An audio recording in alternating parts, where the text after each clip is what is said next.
பண பரிமாற்றலை செய்தல உள்ள சரியான வழிமுறைகள் இலங்கையிலிருந்து இன்னொரு நாட்டில் முதலீடு செய்வதற்கான பண பரிமாற்றத்தில் உள்ள பிரச்சனைகளும் இதற்கு ஒரு காரணமா? கண்டிப்பு ஒரு முக்கியமான காரணம். ஸ்ரீலங்காவில் நீங்கள் இன்வெஸ்ட்மெண்ட்டுக்கு குறைவான ஒழுங்கான முறைகள் இல்லாதனால, அந்த ரெகுலேஷனல் சில கட்டுப்பாடுகள் இருக்கிறதுனாலையும் நாங்கள் என்ன பண்ணுறோம்னு சொன்னால் அவங்களுக்கான நான் ரெசிடென்ட் பேங்க் அக்கௌண்ட் நாங்கள் ஓப்பன் பண்ணி கொடுக்குறோம். நான் ரெசிடென்ட் பேங்க் அக்கௌண்ட் ஊடாக அவங்க டிரான்சாக்ஷன்கள் அவங்க பண்ண முடியும்.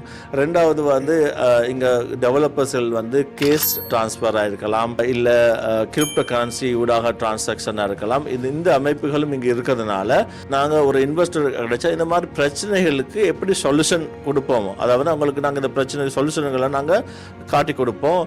அதுக்கான வழிகளை நாங்கள் திறந்து கொடுப்போம். அந்த வழிகளை அவங்க தெரிஞ்சு கொண்டு கண்டிப்பாக இந்த துபாயில் இன்வெஸ்ட்மெண்ட் பண்ணக்கூடிய வழிமுறைகள் அவங்க பார்க்கலாம். நான்